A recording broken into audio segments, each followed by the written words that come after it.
বিএনপির রুমিন ফারহানা প্রমাণ করলেন বিএনপি ও এনসিপি থেকে জামায়াত শিবিরই সেরা। যেখানে আলোচনার কথা সেখানে হলো ধাক্কাধাক্কি, হাতাহাতি আর অভিযোগ পাল্টো অভিযোগ। কেন্দ্রবিন্দুতে বিএনপির আন্তর্জাতিক বিষয়ক সম্পাদক ব্যারিস্টার রুমিন ফারহানা। আর এই ঘটনার মধ্য দিয়ে বেরিয়ে এলো বর্তমান রাজনীতির নতুন এক চিত্র, যেখানে নিজের দলের ভেতরেই তিনি বুঝে উঠতে পারলেন না কে বন্ধু আর কে প্রতিপক্ষ। আগারগাঁও নির্বাচন ভবনে সংসদীয় আসনের সীমানা পুনর্নির্ধারণ নিয়ে উত্তপ্ত শুনানি।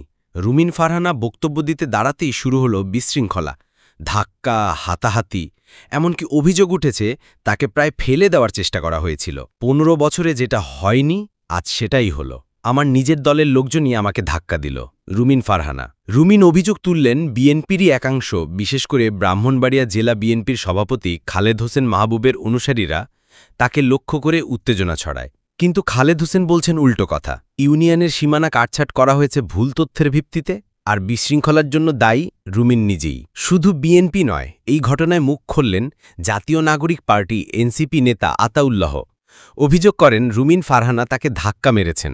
তার ভাষায়, যেভাবে ছাত্রলীগ ক্যাম্পাসে পিষত সেভাবেই আমাকে পিষেছে। তাহলে প্রশ্ন হচ্ছে, রুমিন ফারহানা কার দ্বারা আক্রান্ত হলেন? বিএনপির ভেতরের প্রতিদ্বন্দ্বীরা, নাকি এনসিপি, নাকি দুজনই? একটি বিষয় স্পষ্ট, রুমিন ফারহানা আজ নিজের দল থেকেই একঘরে হওয়ার অভিজ্ঞতা বয়ে গেলেন। এই ঘটনার মধ্য দিয়ে প্রমাণিত হল বিএনপির ভেতরে অভ্যন্তরীণ দ্বন্দ্ব ভয়াবহ আকারে ছড়িয়ে পড়েছে, আর এই বিভক্তির ফায়দা তুলছে ছোট দলগুলো, যেমন এনসিপি।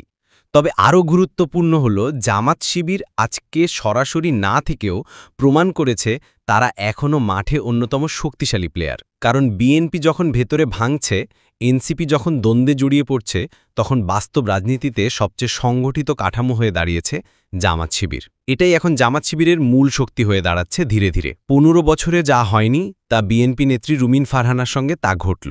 কিন্তু আসল শিক্ষা হল শুধু রাজনৈতিক প্রতিপক্ষ নয়, এখন নিজের দলের ভেতর থেকেও তাকে লড়তে হচ্ছে।